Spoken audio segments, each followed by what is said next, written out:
All right. Hi, everybody. It's our CFB Talk 203. It's Tuesday night. This is when we like to talk to you about everything that's going on in college football. My name is Bobak Ha'Eri.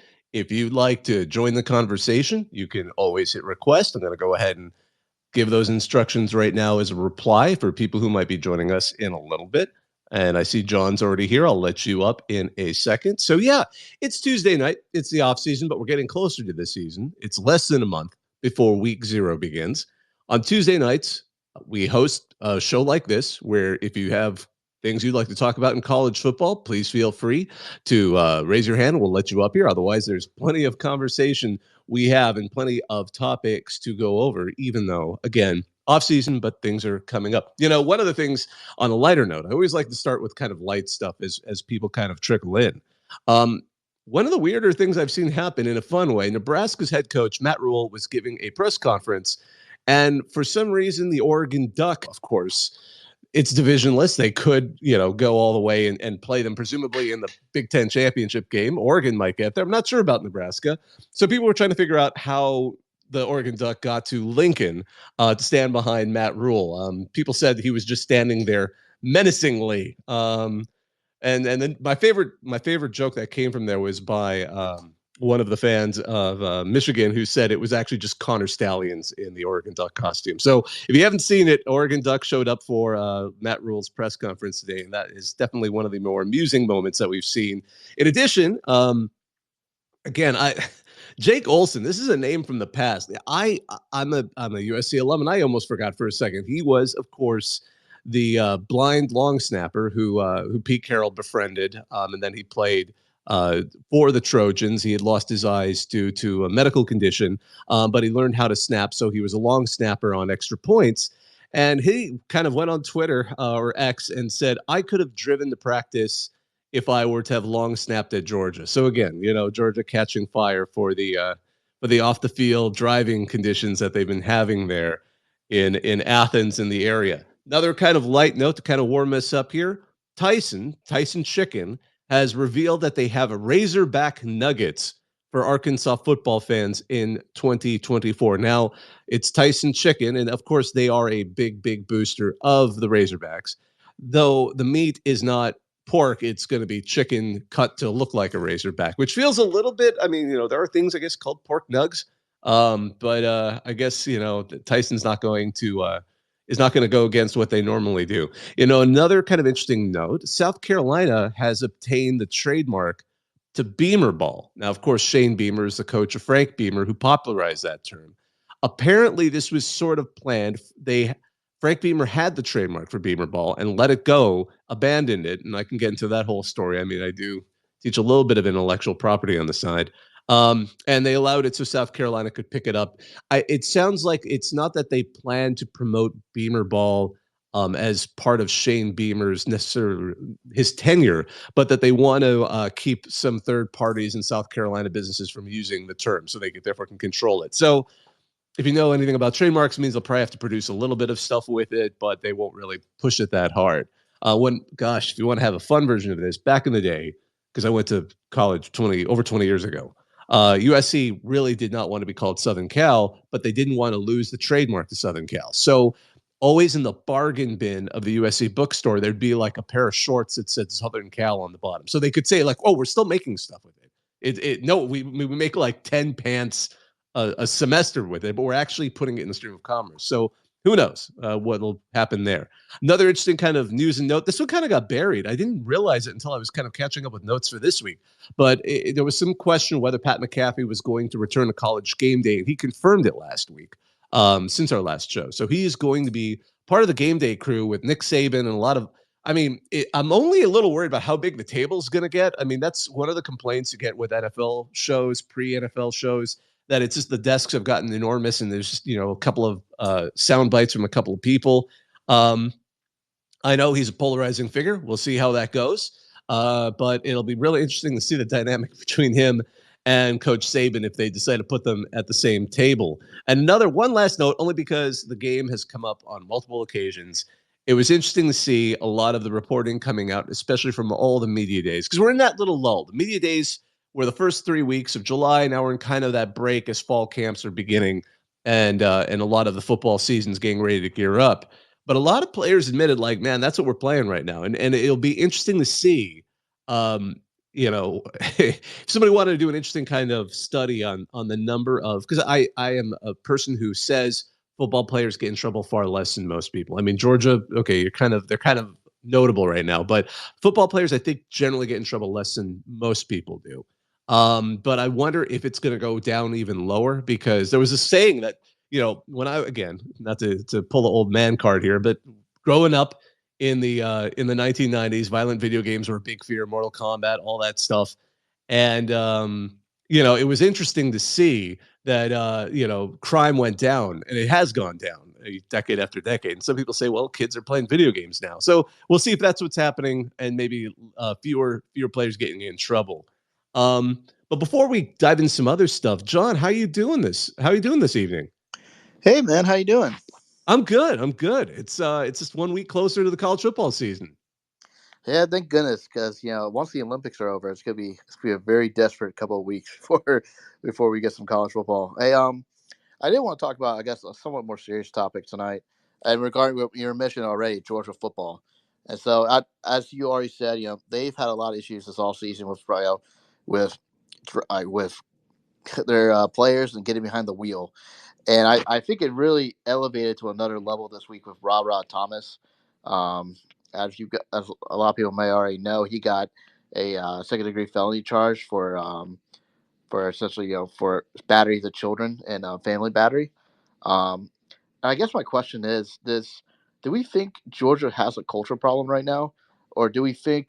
I mean, they're winning. They're winning games, and I think a lot of time that excuses a lot of behavior that happens at schools. That if you're winning championships, no one really questions too much of what you're doing with your team. But are we at a point that we feel like they might, that Kirby Smart might be losing a little bit of the grip on the players' behavior right now?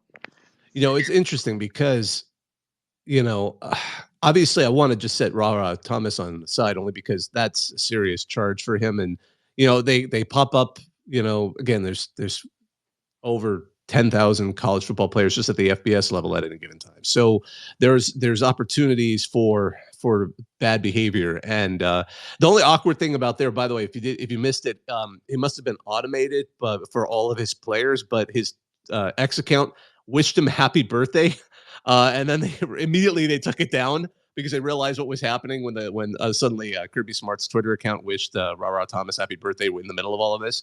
But as for what's going on, especially behind the wheel, it's a weird situation over there. I mean, clearly, whatever they're doing to kind of put the fear of the coach in the players isn't entirely working. Part of the problem is some programs tend to be opaque. They just say, we're going to handle it, and then they don't want to talk about it at all. And I get the policy, but it can get somewhat um, problematic as from a PR perspective when things start to accumulate like this. He said something during SEC Media Days that he phrased it a little incorrectly, but I mean I got the point that he was making, which is that the players are being fined by the NILs, that are the collectives that are quite lucrative at Georgia. Technically, they can't fine them, but what they can do is withhold money, which is essentially, just getting the same thing, which is reducing the amount of money they have. So it's interesting because it reminds you a little bit of, for example, some of the stuff that was, oh my gosh, I just Mike Gundy kind of hurled his way with the DUI that Ollie Gordon had, and he said, he made it sound like they're pro players, and in this situation, it also sounds like Kirby Smart's kind of leading that way, saying like, look, I'm the coach, but the NIL is going to make sure they pay for it. That's It's one route to do it. I don't think it's NIL is such still a fairly new thing that I'm not saying that it's a lazy route. I think it's a novel route. I'm not sure it's working, and I guess I'm sure Georgia is acutely aware of the PR issue it's becoming for them.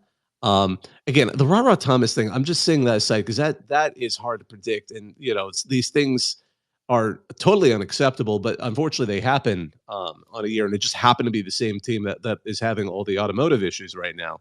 But I don't know if the program is out of control. Certainly, though, it helps that you're winning. It helps that you were one loss last season and back-to-back national championships the year before, and certainly looked like you could have jumped into the playoff in the Orange Bowl. So that is certainly helping Kirby Smart's, situation and the breathing room he has to try and handle things the way he wants to.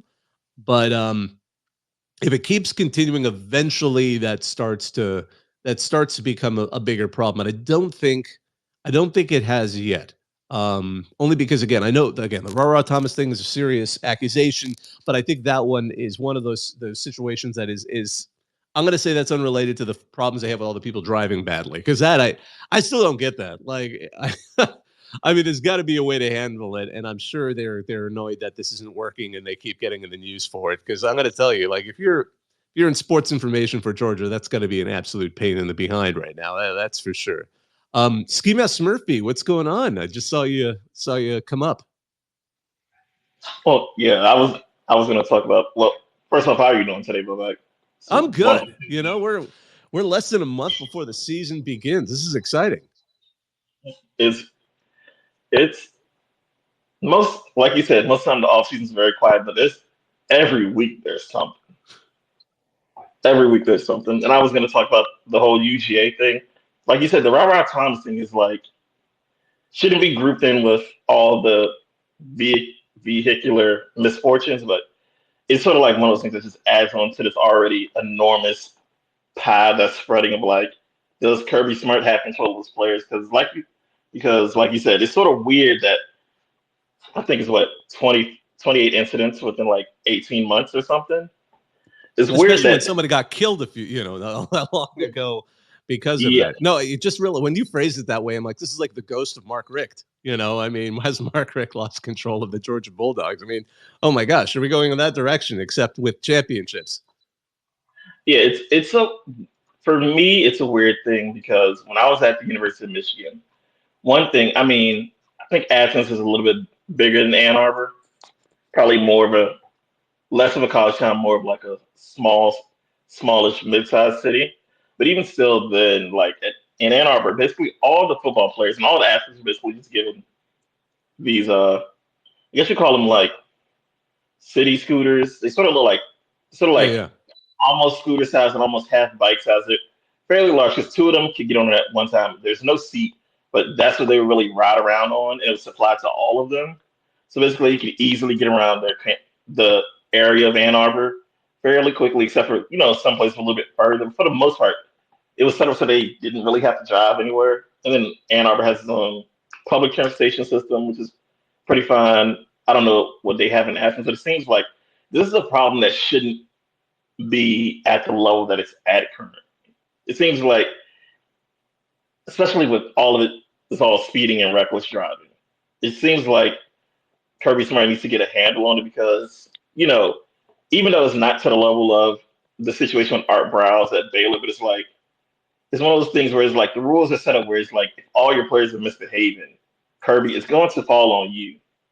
And I don't think Kirby realizes like this could be a stain on his legacy if he can't sort of reel this in. I think it's just so many small things that eventually it starts to balloon, and then you realize this is getting ridiculous. I'm sure I'm going to Yeah, give that's him the benefit of the doubt that I think he could get a handle on it, and he probably will because it's starting to get. I mean, it's amazing to hear how it's kind of starting to become a larger and larger part of a conversation. That's for sure. yeah. It's like I mean it's not a small thing. The different forms of reckless driving are very dangerous. Extremely on the road. I'm a civil engineer, so it's like I see the numbers. It's very dangerous, but it's like in the scale of dumb acts college age kids get into on a football team. It's one of those things where it's like on independently, each one's like a small thing, but it's like Mm. there's so many of them that now it's a big thing. Yeah. Yeah. And I do wonder how much of it, and again, it's not really to excuse the behavior, how much of it is also just the Athens police are really cracking down on traffic. But some of these, I know, for example, when some of these incidents are happening, Georgia fans are quick to say, like, that's the main drag. Like, that's not like some random street outside town. Like, that's like the main street in the middle of the city. And that's bad. That's this poor thinking. And I'm surprised they keep doing it considering they're probably seeing what's happening with their teammates. John, I see your hand up. And then we'll get to shoots. Yeah, and then just to follow up on that too. I mean, Yeah, I understand that you can find them. They can take away their NIL money, but I mean, I don't think. I mean, I know you were saying a little bit yourself, but I don't think that really sends the right message at this point, because all that really says is, well, I can kind of do what I want, and the worst that's going to happen is I'm going to lose a couple NIL dollars that I could probably regain at some other point. I mean, to what point is going to take for him to actually say, hey, like, to actually sit guys at games or suspend them for games as one, because I mean, I feel like you're not really sending a message to the players. I mean, Yeah, that's the classic. That's the classic enforcement method. Is you penalize with playtime because that's what they're there for. But yeah, I don't know. We'll see how they do it. I'm very curious to see. I mean, it's all off season, so we haven't had a chance to see if it enforces on playtime yet. But and sorry to interrupt you. I mean no, it's okay. That's what really impacts your NIL dollars, in my opinion. If you're only playing a couple like half the season because you keep getting in trouble, no one really wants to throw you NIL money in the future, because they don't know how much you're actually going to be on the field and the image you have of yourself as a Mm-hmm. player. So I I just feel like they're going the wrong way with this, and I feel that if they don't if they struggle at any point this season, that's going to be one of the first things people are going to bring up, Mm-hmm. and it's going to be, hey, does not only does he have control of his team off the field, does he even have control of his team on the field? Yeah, if things start to go south for Georgia, which yeah, they're still Georgia. That would definitely start. Then that starts to get amplified. Let's see here. Shoot's gone sideways. You've been really patient. What's on your mind? It's actually Shut's gone sideways. Oh, sorry. That's okay. I wouldn't expect. No one has pronounced my first name correctly in the time I've been on this earth. So Don't worry. I hear you. My name is Bobak. So like, my pain. brother, Okay. I get it. Two parts to this. Number one, when I went to college, I went to University of Wisconsin Stevens Point, small town. Oh yeah, the Pointers. Yep, exactly, middle of nowhere. Athens, Georgia, obviously a little bit bigger environment, but still not much bigger than, say, Green Bay, Wisconsin.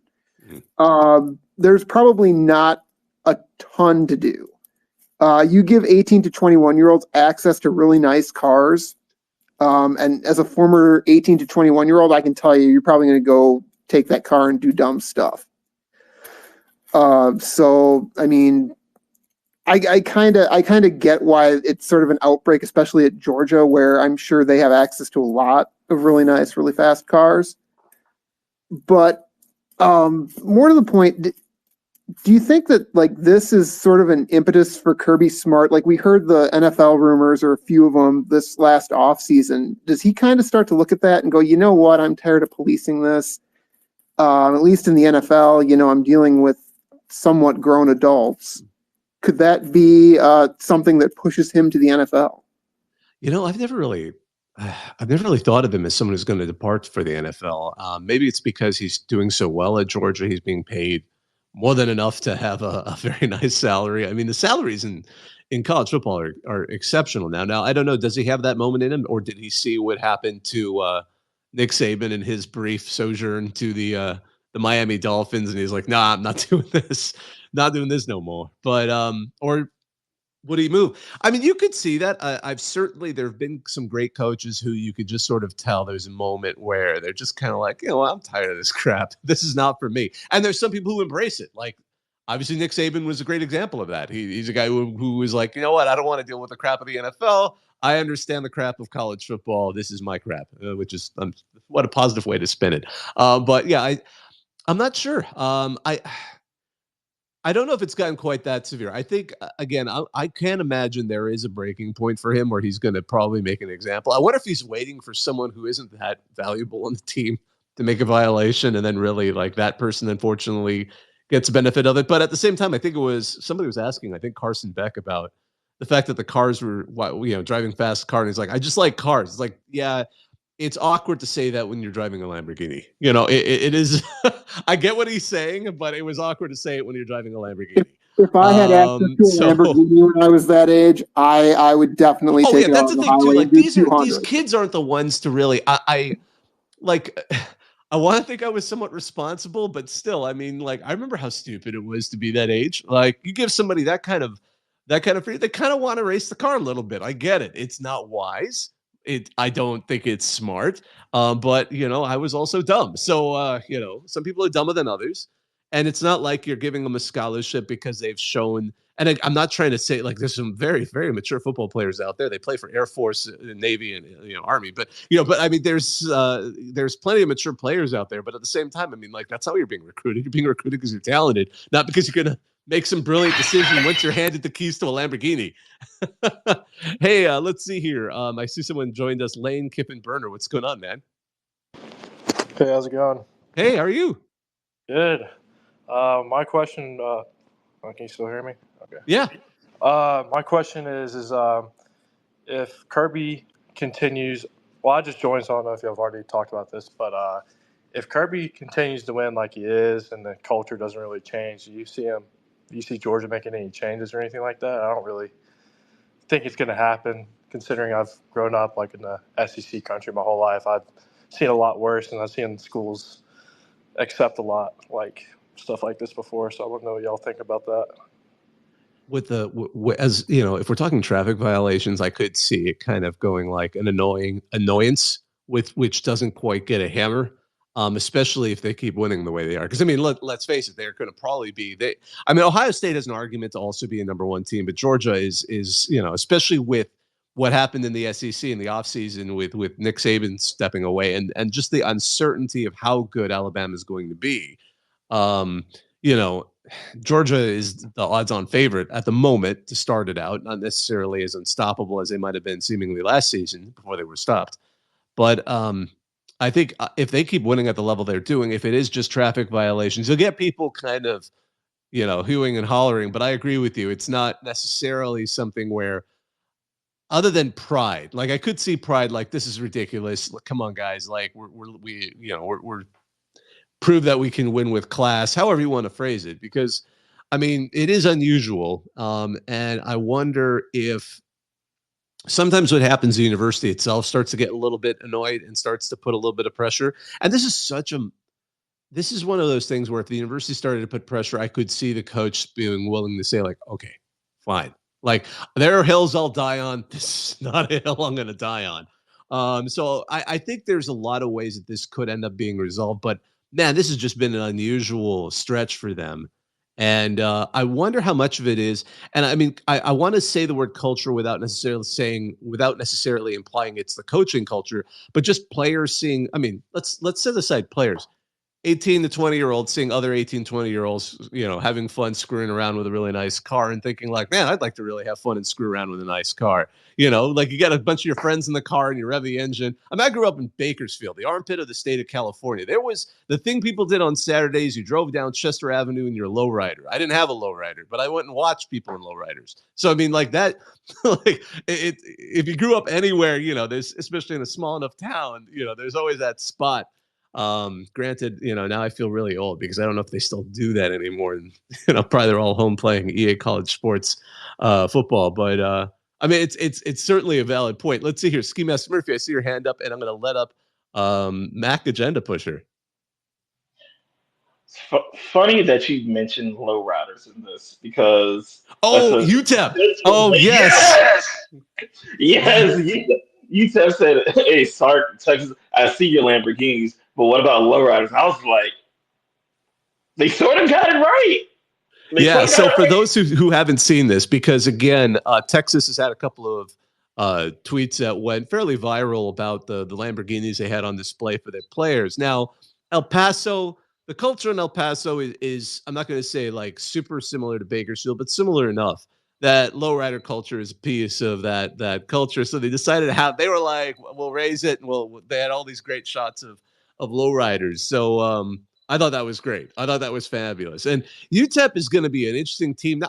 This season, I'm not sure how far I would necessarily say they're going to go because they've got a new coaching regime and all of that. But they have an exciting coach. So they got the guy from Austin Peay.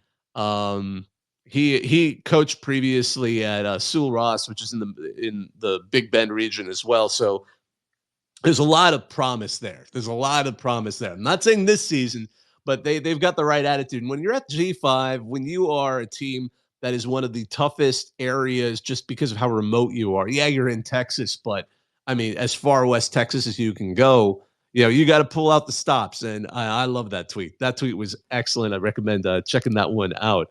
Let's see here. Mac Agenda Pusher. What's going on, friend? Hi there. Hey. So, as people who are clued into college football news might be aware, Central Michigan's name has come up recently in association with a scandal, so to speak. And I'd just like to speak on that for a moment. Please do, because I read that they are doing I saw Football Scoop had reported that they're doing a coaching shuffle like pretty soon to the season. What's going on over there?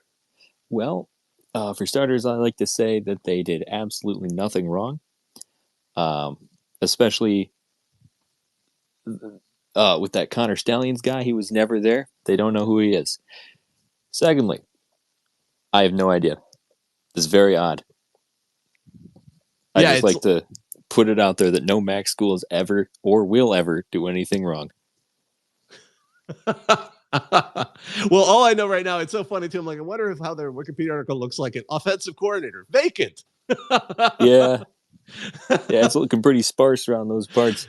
Yeah, I still don't know. Maybe we'll find out. And it's kind of, Central Michigan, I kind of want to see them do well. I mean, because again, I love that Jim McElwain's back there. And yeah, they got Rob Hackey as the defensive coordinator. My goodness, that is going to be interesting to see. But yeah, I saw that headline and I'm like, what's going on there? And yeah, it seems to be a bit of a mystery. Hey, I see a hand up. Go ahead. Was it? I'm going to mispronounce it again. How do I say it again?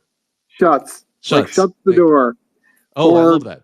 Stuff's gone sideways. Anyway, can we just talk about what a wild ride it's going to be in the MAC from now on? Head coaches leaving to become coordinators, players, becoming, stars and then leaving immediately for a bigger school. This just honestly jacks up my interest in MACtion, like to 2-11. Honestly. Yeah. Because you don't know who's going to be trotting out on the field. I honestly believe at this point, maybe the coaches don't know who's going to be trotting out on the field for them. You're going to have all sorts of Power 2 rejects playing in that conference. I'm excited for my Tuesday, Wednesday, Thursday fix in late October and November to see all these misfit teams that are going to be in the MAC, and they're adding UMass. Yeah, they're adding UMass. I mean, there's a reason it's widely considered the greatest conference in college sports.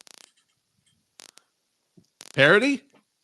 Yeah, you could say that, I guess.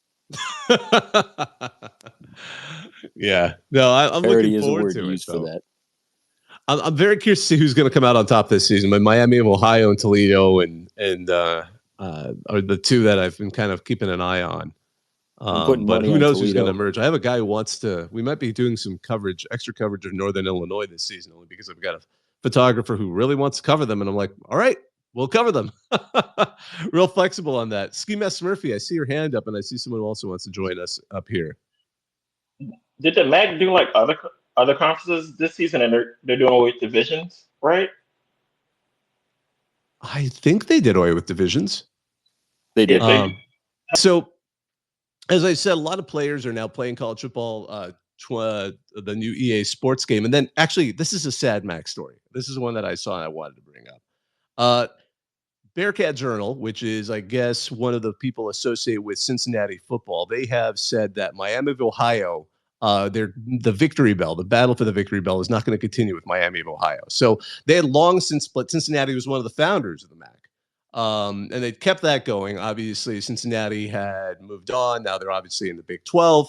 But unfortunately, after 2026, one of the oldest rivalries is going to take a break. Apparently, Miami preemptively canceled 2 of the games at Nippert, and in response, Cincinnati bought out its remaining games to kind of, unfortunately, end this. Now, they have started playing in 1888. They played every year since 1909, except for the World War II years and the pandemic year. And the series at this moment is tied at 60-7. So that is absolutely that's fabulous. I love that. But Unfortunately, it's ending, so not so fabulous. Force of habit.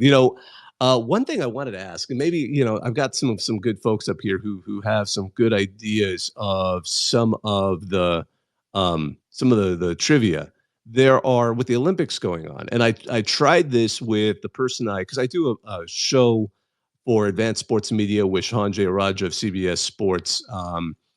And the College Football Survivor Show. And anyway, I tested him. 4 college football stadiums, existing college football stadiums right now, have hosted the Olympics as like the opening closing ceremonies. Can you name all 4?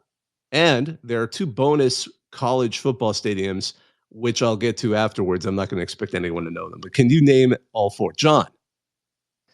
Or any of the 4? Any of the 4? At the Rose Bowl. No, not the Rose Bowl. Oh, what? The Rose Bowl has never been the opening closing ceremony. Ski Mask. Crap. What is the name? Los Angeles Memorial, right?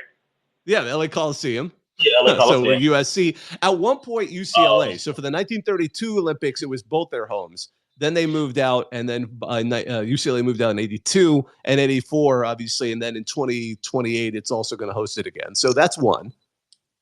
All right, so this is off the top of my head. I'm not even looking. I'm thinking we got to go LA and Atlanta. And I know Atlanta is one of them. Who do you think it's in Atlanta? Okay, this is a tricky one. This is a trick question. I know the actual answer. It's a trick question. All right, so when we had in Atlanta, like Georgia Tech got like a lot of their facilities they currently have were built as part of the Olympics, and they just got to have it. But it's not Georgia Tech. It's Georgia State. Tech. Because Georgia State, they used to play in like this small little stadium on campus. Then they went to the Georgia Dome. It's not the Georgia Dome because that doesn't exist anymore. It's where they currently play now, which is Turner Field, which was built for it was Turner Field. It's now like it became Georgia State Stadium, and then it's like Park something. It's like named after some bank. Yeah, because it's supposed to be like some apartments or something. So yeah, it's where Georgia State currently plays. Yeah, so what happened was Centennial Olympic Park, Centennial Olympic Stadium, pardon me, which was the 1996 Olympic Stadium. If you ever saw what it looked like from the sky, it was basically a baseball kind of L-shaped stadium then made into a big oval. And then after the Olympics, the rest of the oval was removed, leaving that part that became Turner Field. And in '97, the Braves moved north to a suburban stadium, and then the Georgia State bought the stadium and took it over, and then now it's become their football stadium. But the core of it is still that Olympic Stadium. Now there are 2 more. Nate, I see you joined us. Your hands up. Just confirming, you said Olympics, not Summer Olympics, correct? Yeah, correct. Okay, I know. I think one of the third ones is the University of Utah Stadium was specifically built to host the Winter Olympics the last time it was in Salt Lake City. Well, they upgraded it. Rice Eccles had been there for a while, but you're right. Okay, absolutely. The 2002, and I believe they just awarded it again. I don't know what year it is, but I know Salt Lake City just got it again. I believe so. They have Olympic torch like the Coliseum. They do. Yeah, I believe it'll be 34. Winter Olympics 2034. Yeah, that's it. 34. I've been keeping up with that, so that's the reason why I knew that one. So, hey, Mac Agenda Pusher, I see your hand up. Did you know the 4th? There's no way Washington University hosted it in 1900. No, it's Washington University in St. Louis. And holy cow! Well, the funny thing is, it's called Francis Field. About 3 or 4 years ago, they changed the name to Francis Olympic Field because they finally decided to own up to the fact that it hosted the Olympics. At one point, it apparently sat like 19,000. But if you really want to have some fun with this trivia, 1904 was nearly the year they destroyed the Olympics. And thank you, St. Louis. But because they had this idea, at that point, there had been only 2 modern Olympiads, 1896 in Athens, 1900 in Paris. So 1904, they thought, let's put it in the United States. And then St. Louis was like, we're already having a major World's Fair, which they did that year. We'll have a World's Fair and the Olympics. People will come to both. As it turns out, people didn't really go to the Olympics. So, there's a lot of stories that have been written about how much of a fiasco that was. And they had the next 1908 was London, and they were able to kind of get their footing again. But that was technically it. And the stadium at one point, it could seat 19,000. Now it's small. It seats 3,000. But Francis Olympic Field is the fourth. Now, the two bonus stadiums that were built for college sports. One was built for college football, and that's Estadio Olímpico in Mexico City, because UNAM built that stadium in 1952 to host American football and soccer, both teams. It was purpose-built for that. And they hosted the 1968 Olympics there. And then the other one, 1960 in Calgary, they built McMahon Field. University of Calgary started playing in it immediately. They added a football team in 1964, and I'm old enough to remember the 1988 Calgary Olympics. So those are the other two college football stadiums that have also been Olympic host stadiums, or at least for the opening and closing ceremonies. John, your hand's up. Yeah, the only thing I was going to mention, the St. Louis one is funny to me because that has the most chaotic Olympic event of all time, which was the marathon event. Yes. At the Olympics, where multiple people almost died. Someone got lost. Some guy got caught cheating because he took a taxi to the finish line, and another guy showed up 2 weeks after the event was over because he didn't know when to be there. So every time someone mentions St. Louis Olympics, that's what just kills me every time. Yes, absolutely. That I was thinking of the marathon. There's been some good articles about the 1904 marathon event, and it is a classic. I recommend looking it up. Ski Master Murphy. I just have to say this because we're on the Olympics. Like John just said, how chaotic the marathon was. I know we all love and appreciate how chaotic college football is, but the Olympics has to be the most chaotic sporting event by far. Because if it wasn't for the LA Olympics, there probably would have been no more Olympics because you just lose so much money as a city. It's if you think NIL collectors are throwing money at these college players at an enormous amount, if you saw how much they spent on the Olympics to not get any revenue back, you would be astounded. Yeah, it's interesting because for those who may not have remembered, the 2024 and 2020 Olympics were awarded at the same time. Paris and LA were competing for the 2024, and everyone agreed, all right, we'll just award two back-to-back because so few people wanted to host it. Now, 1984 was the same story. Originally, there were only two bids for the 1984, and it gets even funnier because – well, the background to it, remember, 1972 was a tragedy in Munich, and that was hot on a lot of people's heads. 1976 was Montreal Olympics. That bankrupted the city of Montreal, like bankrupted the city. That really killed a lot of interest. 1980 didn't really count because it was hosted by the Soviet Union in Moscow. That was going to be a government-supported, it was a communist, PR event for them. Now, remember, it takes a few years to actually bid for the Olympics. So in the late 70s, the only two cities that were bidding for the 1984 Olympics were Los Angeles, and they weren't popular because they'd had it in 1932, and Tehran, Iran. Now, something happened in 1979 in Iran, which suddenly the government didn't really want to host the Olympics anymore, and that left only Los Angeles as an option. So LA ended up following the Olympics. No one else wanted it because they saw Montreal go bankrupt. And then the 1984 Olympics are actually important for the history of the Olympics because that was the first Olympics that actually made money. You proved you could actually make it work.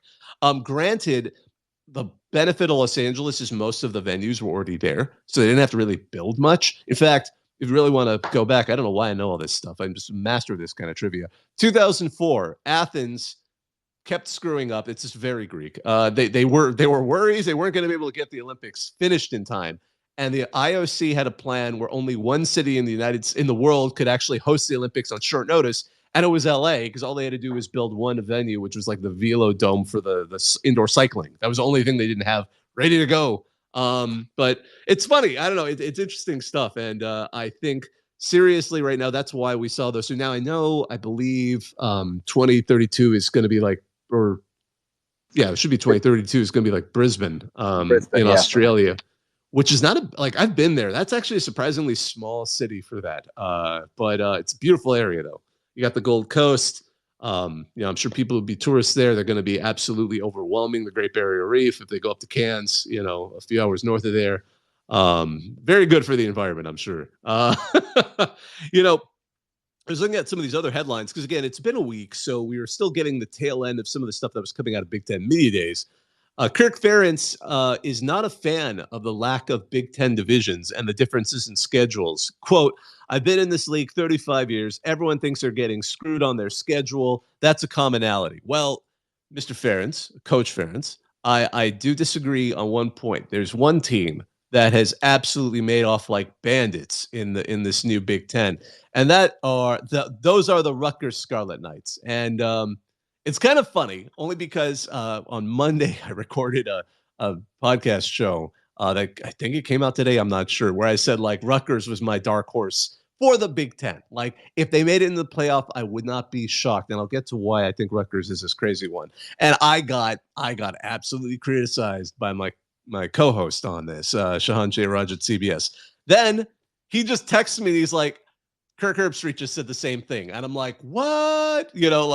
So why Rutgers? Their schedule is so incredibly weak. I mean, and a good thing if you're a Rutgers Scarlet Knight fan, if you have some trust in Greg Schiano, they've got a good running back there, Kyle Monaga, who's an exceptional running back. I'm not sure how Ethan Kalikmanis bringing the Minnesota quarterback's going to do for them, but their schedule is they're non-conference. Howard, Akron. Then they got a tough one. They got to go to Virginia Tech. And with Kyle Drones, that looks like it could be a tougher game than usual. But then it was like the Big Ten wanted to make it up to Rutgers for being in the East all those years, being forced to play Michigan, Ohio State, and Penn State in their division year after year. They don't have to play any of them. And they don't even have to play Oregon. So they play Washington, which is a complete rebuild and not even sure what they're going to be this year, at Nebraska, Wisconsin, UCLA, at USC. That's probably the toughest of them all in this lineup.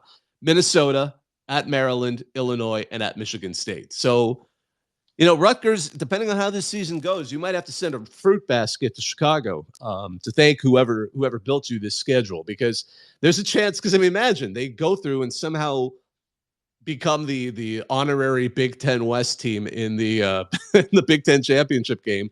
If you lose that, and that's maybe one of 2 losses or 3 losses, we're in this situation with a 12-team playoff or a Big Ten at-large bid.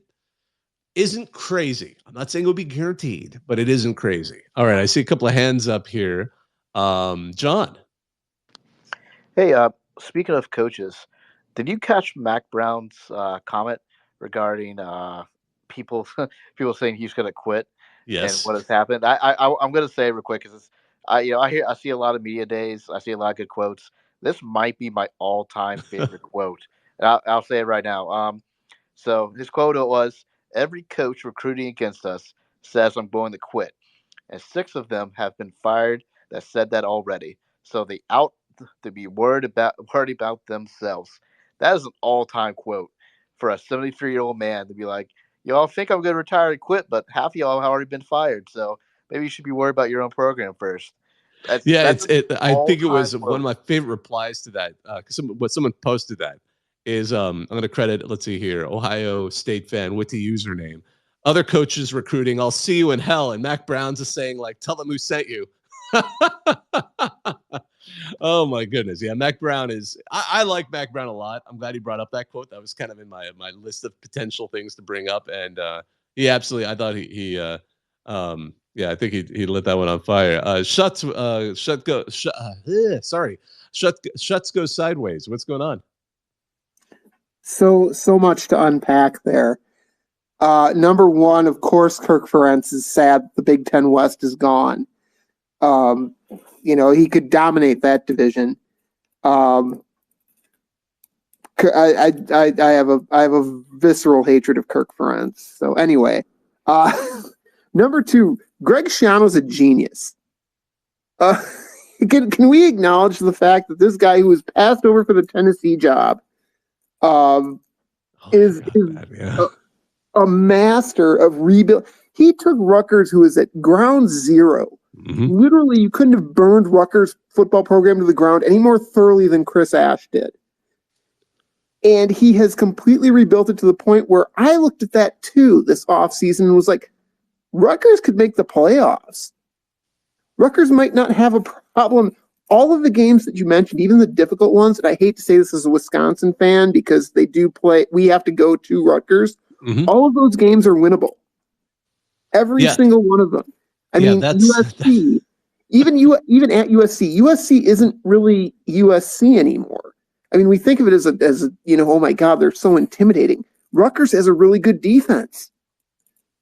It's like they return a lot of talent. That's the thing about their defense. They return most of that defense that was ranked 19 nationally in total defense. So they have that. They certainly, they absolutely have that ability right now, and that's what's striking. And I think people might overlook them for that. And if they can get anything out of the Greek rifle, and I'm using air quotes here because that's what Minnesota fans referred to him as, if they can get anything out of Ethan Kaliakmanis, they don't really need a superstar passing game to get by. They're sort of like a poor man's Iowa. And so now, does Rutgers, have an easy path? Even if they go 10-2 and they miss the Big Ten title game, are they going to finish low enough where you can keep them out of the college football playoff? And if Greg Schiano takes Rutgers to the college football playoff, frankly, I don't care if it's expanded or not, he deserves a lifetime achievement medal. They ought to give it to him in Congress. He's done. He did an incredible job that first tenure there too. I mean, I remember where Rutgers was when he took them over, and the sign that Rutgers was looking different when he first got there was in 2001. He gave Miami their hardest game that entire season. And let me be clear, Rutgers went 2-9 that season in 2001, and that was an insanely good Miami team. But he has pulled a miracle before. So I'm very curious to see how the Scarlet Knights do. There's certainly, if they don't go bowling, something went really wrong this season, but they could certainly do a whole lot more. Yep. And finally on Mac Brown, you know what? He's, by the measure of our past presidential candidates, he's still a young man. Indeed. Who knows what he'll accomplish in the rest of his youth. All right, that's one for me. All right, let's see here. I see a couple hands up, and then we'll get to our friend College Football Lounge. Let's see here. Nate, your hand's up. We'll go to Ski Mask Smurfy. Okay, so Rutgers over under win for next season is 6.5. So are we all doing a family bet, all putting a couple $100 on Rutgers to get at least 7 wins? I think that's the y'all move. do that, and I think you'll have I think it's not a bad bet, but I'm gonna never gamble. But I love that. That's great. We should do that family bet too. That sounds awesome. Ski Mask Murphy. I will say this as a Michigan alum, Michigan fan. Greg Schiano is probably truly the only coach that no one's paying attention to in the Big Ten who strikes fear in my heart. Because, like you said, when he in 2001 he just got to Rutgers, they went 2-9, but they gave Miami their toughest game. That was when the Big East was the Big East in terms of football. And in 2006 he got them to 11 wins with the bowl win. And he made Rutgers a very stable program during his first tenure. Now that he's back and seeing everything he did at Ohio State in terms of putting together some of the most fierce defensive front sevens you'll ever see, this man, when he puts it together, you can't stop him. And I think if he's able to put it together with Rutgers, it's all hell's going to break loose. We're not going to be able to stop him. It's going to be over for everyone. And it's also funny, they don't even play Michigan this season. They literally don't. Again, it's just an incredible draw. It's an absolutely incredible draw. And also, I love him because he's the only person who came up with a very good alternative to the standard kickoff, which is going to be better once the NFL is running. He just said make it 4th and 15 from your own 30 and let it ride. You punt it or you go for it. You play go for it. That was the best offense. Because I think it was him, the coach, where the guy almost died on the kickoff return. Eric LeGrand, if I'm thinking correctly. Was that his name? Mm-hmm.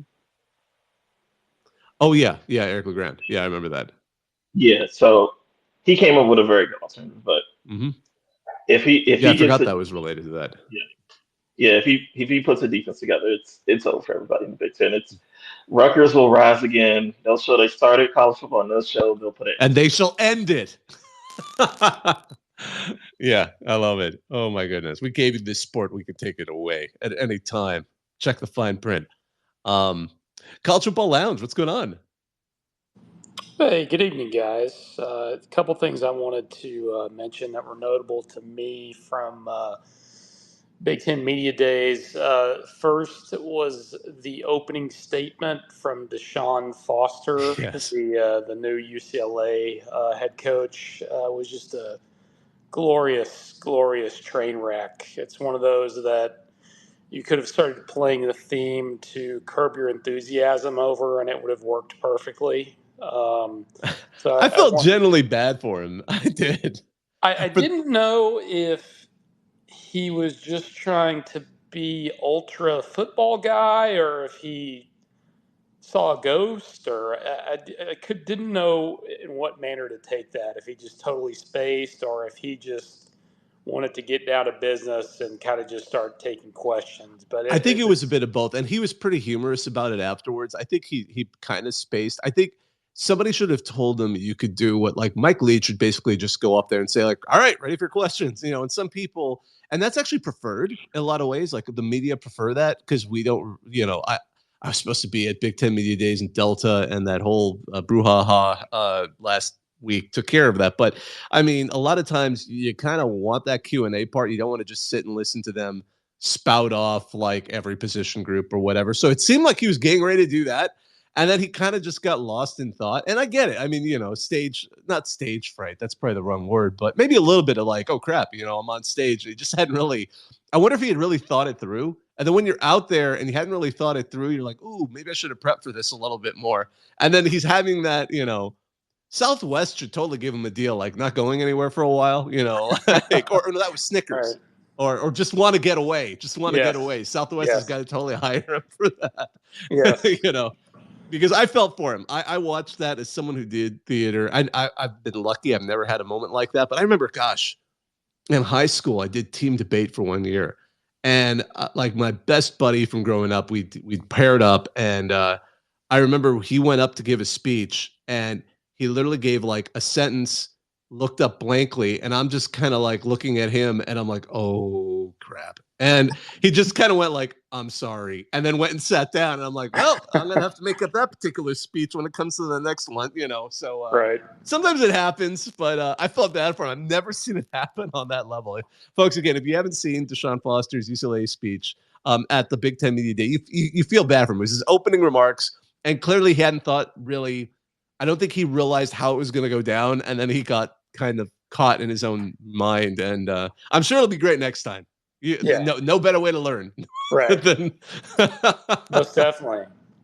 Yeah, just real quick. The other thing I wanted to mention was I thought Lincoln Riley had some interesting comments about non-conference scheduling, and specifically about USC Notre Dame moving forward. I think that game's only scheduled through is it 2026, and he basically said pretty much the way I took it is that he would be perfectly fine not playing Notre Dame moving forward. I kind of wonder if he's in alignment with USC's administration as far as that is concerned. But I would say almost certainly not. I would say almost certainly not. And I know Notre Dame has since said, like, we're 100% committed to that. That rivalry game is the most valuable to the two universities, and it always has been. Like USC's rivalry with UCLA is a serious rivalry, but it's an younger rivalry, as odd as it sounds, in terms of being kind of as important. And USC fans will definitely say Notre Dame is the bigger rival overall. If you kind of put them on the spot, we've seen things like this. At one point, Lynn Swann, who did not have a very successful, who's a great, obviously, football player, but didn't have a very good run as AD at USC. He tried to get rid of another tradition that USC had, which is and I'm shocked that it ended up turning out this way, but USC is still the only FBS team that's never played an FCS team. That was an FCS team at a time. Idaho kind of went back down, but at the time they played, they were FBS. So he wanted to break that cycle, and he scheduled a game with UC Davis, and as soon as he was gone, they got rid of the game with UC Davis because no one in the alumni base wanted that game. So I'm just saying that there have been times where it doesn't matter who's saying it, the momentum of the alumni won't let that one happen, and that would be one I would be shocked, And I do wonder. I'm so annoyed that flight got canceled because I would have loved to have heard how that went down. Like, because I know he certainly was getting raked over the coals over some of the other non-conference games.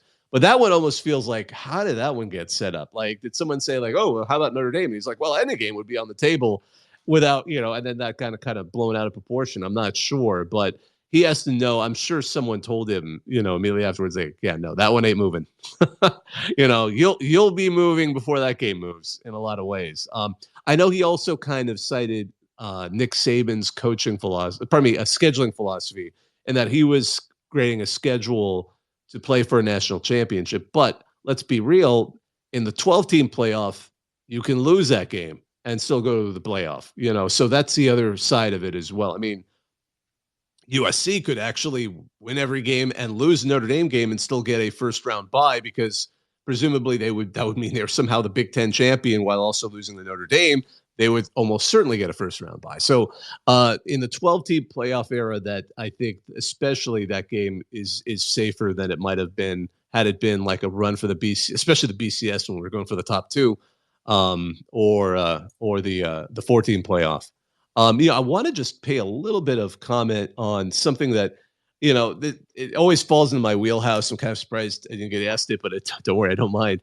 And that's involving the NCAA House settlement, only because it's kind of the big macro story that's going to be floating, quite frankly, for a few years. And that is the big lawsuit that could have ended the NCAA and caused a lot of havoc. I mean, people want to cheer the end of the NCAA. If that had happened, it would have been bigger havoc than people would have expected. So several cases, but the lead case is House, is the plaintiff's name, versus the NCAA, was to sue for back revenue for a class of former athletes. Now, it can only go back so many years because there's some statute of limitations on that. But this class is going to be paid. That's no doubt. That's part of the settlement because they don't want to go to trial. In May, I want to be clear. In May, they came up with a term sheet, like a very loose outline. And then this week, or I should say the end of last week, they finally submitted like the 100+ page, like, here's what we're planning to do. So there are several parts to it. First of all, paying the back pay for all the former athletes. That's the least controversial part of it. It's going to be paid over time. It won't cause any wreckage of any programs. That's the one I'd be the least worried about. The other aspects of it are trying to figure out revenue sharing. Now, schools are going to be allowed to share a percentage of their TV revenues that they're bringing in. Now, I believe the number it's 22% of sports revenue coming from media rights can be distributed to the players. Now, the way that's going to be breaking down is a big question. Now, for example, they're thinking it might be capped at $21 million across the entire athletic department. There's a lot of misread questions to it. Title IX's implications. It's not entirely sure how much that'll come into play, but that's part of it. Now, I want to be very cautious in saying all of these steps have to be approved by a judge, and there's a lot of reasons these could be challenged, or potentially the judge could say, like, no, I don't like how this is. This is too favorable for one side, or you're rewriting the entire rules of this entire sport, or in a wonderful world, this is too favorable for the lawyers. We'll see where that goes. But the thing that got, I think, the most attention is part of this is one of the sub paragraphs of this agreement was, and the initial kind of preliminary agreement in May was, you can't reduce the number of scholarships that are offered. And while schools don't necessarily want to increase the required number of scholarships, there was a problem with how to handle walk-ons. Now, people have been saying, oh, they're going to eliminate walk-ons. They didn't entirely get rid of walk-ons, but they've done something that could effectively end them at some programs. And instead of putting a scholarship limit, because a scholarship limit could be challenged, they created, and the term makes a difference here, roster cap. So you may hear now that starting in 2025, there's going to be roster caps in every sport. For football, that has been set at 105. Now, some teams, obviously there was like 80 scholarships before. The thing is, if you're on the roster, you can be put on scholarship. So you can have 105 scholarship players, school like Georgia, school like Alabama, Ohio State, presumably USC or Oregon can afford to probably fill all of those spots. It means you may not have the number of walk-ons you had before, but you're going to have a lot more scholarship players. I don't know if that's necessarily going to mean that over a few years, those big programs are going to stockpile talent that won't leave, because there's still going to be an interest in playing time. Traveling rosters are still going to be lower than that 105. You can't take all 105 players. There's going to be players who are going to be annoyed that they're not getting play time. And those are some players who will probably enter because the portal's still going to be there. NIL's still going to be there. They might still be incentivized to go to other programs and kind of spread the wealth a little bit. It might be a little weird at the beginning, but I'm a little hesitant to say it's going to be chaos, or it's going to necessarily create as much competitive imbalance as some have been concerned. TBD. Let's just say TBD on that. The other thing is the scholarship, probably I even say scholarship cap. The roster limits on the other sports have gone ballistic. I mean, the old cap on, I forgot this is a scholarship sport. Acrobatics and tumbling, which is a women's sport, you used to have up to 14 scholarships. Now it's going to have up to 55. Baseball, there's a popular sport. Previously had 11.7 scholarships because you can give partial. You can break a scholarship down and give partial scholarships. It's going to have 34 scholarships. Men's basketball and only goes up by 2, goes from 13 to 15. Women's basketball was already at 15, so it stays steady. Equestrian, women's equestrian. Now you can have up to, from 15 scholarships, you can have up to 50. Now I'm going to just say this much. Don't be surprised if some of these women's sports suddenly end up with a lot more players. Pardon me, it's 85 for football. I don't know why I keep wanting to say 80. So, and football is, of course, 85 to 105. With Title IX, it means you're going to probably need as many women on scholarship as men. So some of those sports that suddenly had a huge increase, you might suddenly see these just bulky, huge, enormous, used to be like the rowing team, but they're going to have to get scholarships now. You're going to see a lot larger, potentially women's gymnastics teams. Women's hockey, if they have women's hockey, it went from 18 scholarships to 26 scholarships. Women's track and field went from 18 scholarships to potentially 45. Now, schools are not going to give out that many scholarships. I mean, schools will probably pick and choose what sports they even want to emphasize at this point. But that's the biggest change that keeps coming up in all of this, and it's been quite a bit fascinating. I know Dabo Swinney, unsurprisingly, is not thrilled with these changes and is frustrated with them because he was a walk-on at Alabama, to be clear. Now, my favorite critique, and I believe this is from Dan Wetzel, he said, oh, wow, so he would have then instead in real life had to go and play for Arkansas State rather than, play for or some, I don't think that, again, unfortunately, Dabo has kind of put himself in a position where we automatically kind of want to eye roll a little bit at some of the statements he says on various topics. I just want to put one other thing before I also allow some other folks I know who've raised their hands who want to join the conversation. This settlement has to be approved by a judge. It doesn't have the power of precedent. So it doesn't mean that it eliminates the question of whether student athletes are going to be held to be employees either by the NLRB or through another piece of case law. Because here's the thing, a settlement isn't precedent. It doesn't mean other judges have to follow it. It means it could still get challenged in another court.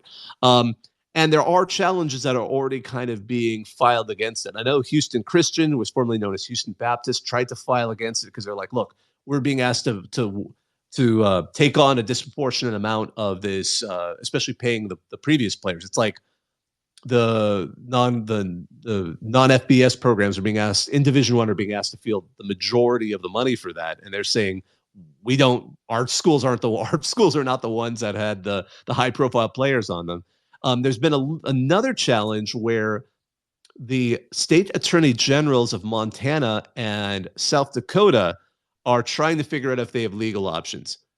I don't know how much influence, and I was reading some good analysis by Michael McCann, professor at the University of New Hampshire, who also writes for Sportico. He had some good analysis on this, and he pointed out this is a little more of a PR stunt because there's no necessary reason why a West Coast federal judge is going to care what the state attorney generals are saying about this, because they're going to argue that obviously Montana and South Dakota, as states, fund our public schools. We're not happy with this, but they may not have standing. However, The interesting take is they could eventually file a suit against the NCAA and try to create an injunction blocking enforcement of the settlement agreement, in which case keeping their schools from having to pay into this settlement that was created without enough of their input.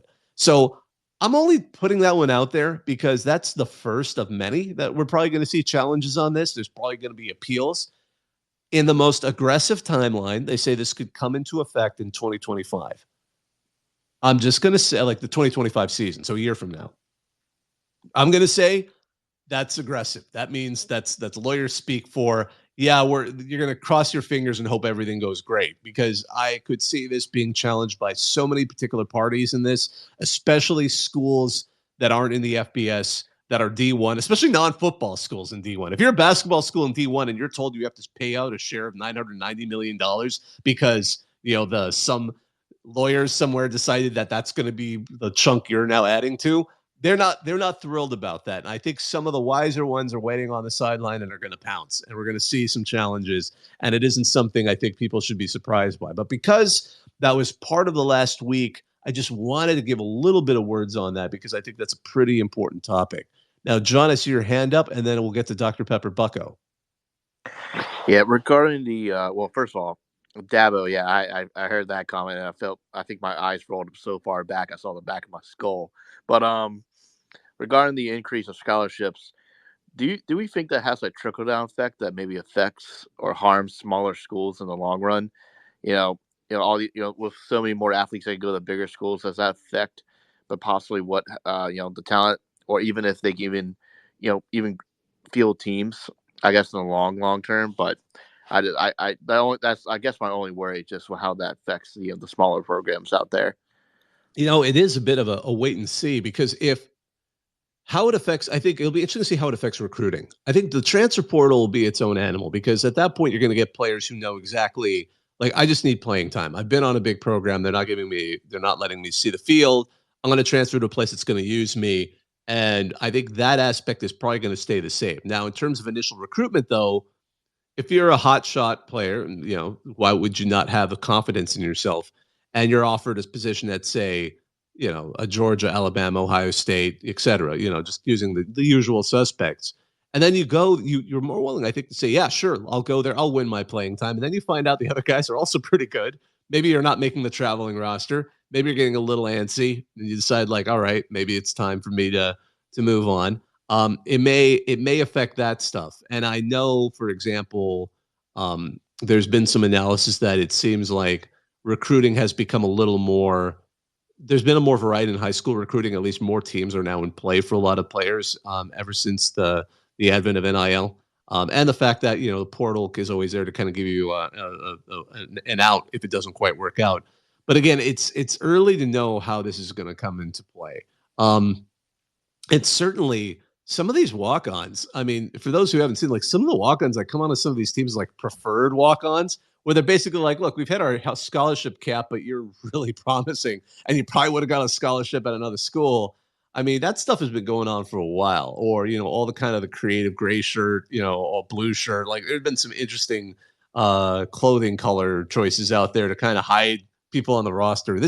I think they're just trying to make it a little more straightforward, just because that's part of the legal settlement, and that it's intriguing, but it isn't clear. Certainly, it seems like initially, I think it would affect high school recruiting more than it would certainly the transfer portal. That's for sure, because there's still only so many people that can be on the field at once. That's the bottom line. You can have 105 scholarship people, but they're not all going to be seeing the field. And eventually, some of them are going to get a little antsy and want to leave. Dr. Pepper Bucko, what's going on? Good. Let's see. So I'm looking at the most expensive average ticket prices, and apparently Texas and A&M guess like the most expensive, like $625. How you feel about that? I mean, I'm not shocked. Texas is now in the SEC. Lots of crazy money. They just had a season where they were one play away from making the national championship game. I mean, Texas hype is there. And then that A&M game, they have been hate watching each other since the last edition of that game for so long. Like, I don't even care if the teams somehow go in winless. That is still going to be a crazy game to see. Like, that is going to be must watch if you're a fan of either of those teams. So I'm not shocked. I think this is certainly. I mean, it was funny too because I remember last season at the end of the season because when the Sugar Bowl ended, I was like, I wonder how much there was a drop in ticket prices for the national championship game. Not only because Texas was going there, but because of course it was being held in Houston. So you know, um, that would have been a crazy storm. I don't even want to know what the prices would have been like for those tickets if they had Texas Cincy made and it. Colorado's 303 and Indiana's and Northwestern's 275 for some reason. Yeah, it is interesting how that turns out. But I wonder if people just want to see that Northwestern, that wild stadium that they're building on the lake. Oh my goodness. But I saw that. That was great. I love when these kind of prognostications of how expensive some of these tickets are already at. And the thing is, I doubt it's going to stop there. If Texas and Texas A&M have good seasons, that game right before the game, I expect 4 digits at the very least for some of those tickets, on average. I mean, it's the hype is going to be just off the chart. Yeah. So as I'm gonna go ahead and slowly start wrapping this up, only because we've been going for a little over an hour and it's a good spot. Meanwhile, I just want to mention a couple of other quick things. So Tennessee is getting on this. I think it's a good bandwagon where they're proposing an entertainment district next to the stadium, and I think a lot of college football programs can do that. I mean, Iowa State started doing it. Kansas is in the middle of doing it. This idea that look, you become a vacation destination for a weekend for a lot of folks, especially for your college town. Why not build on that? Why not make a place of excitement, a place where there's stuff to do? So I think Nealon's really smart for that. I'm excited to see what they have going there. Hey, Ski Mask Murphy, I see your hand up. Yeah, there's one story I wanted to mention that sort of flew under the radar when ESPN posted it, but when On Three posted it, it caused an uproar, understandably so. ESPN ranked the top 25 college football players since the year 2000. Everybody was fine, made some arguments for who number one was, which was Inamik Sue when he was at Nebraska. If you were there, you saw it, you understand. Mm-hmm. But number two, I don't agree with, and I understand everybody causing an uproar and asking questions. It makes me believe, like, these companies, when they make lists, they intentionally put something there that doesn't belong there, just so people talking, they get engagement. The number two greatest college football player of the 21st century, they selected Baker Mayfield. That is definitely, yeah. That's bait, mate. This is open for everybody up here because it's Inamik Sue, then Baker Mayfield. And the worst part is they immediately follow Baker Mayfield with Cam Newton and Vince Young. And I'm just sitting there like, I'm not saying Baker wasn't great, but sometimes your standard has to be, for some people's greatness, the standard for me is Baker Mayfield never did anything on the football field that ever made me question whether he was human or not. Cam Newton, Vince Young, and Inamik Sue on many occasions made me question whether he was human or a real human being. But Baker Mayfield, Reggie Bush was just a video game. It was lovely. Yeah, Reggie Bush was watching someone with a video game controller decide to take over in the middle of a Fresno State game. That was still that game blew me away. Yeah, but they made Baker Mayfield number two, and I'm trying to figure out who in the writers' room decided to do this. Like Lamar Jackson's number 21. The Baker Mayfield's number 2. We gotta start stabbing people in public tomorrow when we write things like this because this is egregious. Yeah, well, maybe they saw what EA Sports toughest college football stadiums to play, and then EA Sports best defenses, and throwing USC and Colorado on there. Gets people's attention, gets people talking. I mean, they apparently sold an insane number of units. Like, I think their revenue off of the EA Sports game is like $500 million right now, and they were hoping to get like a $150 million off of this game.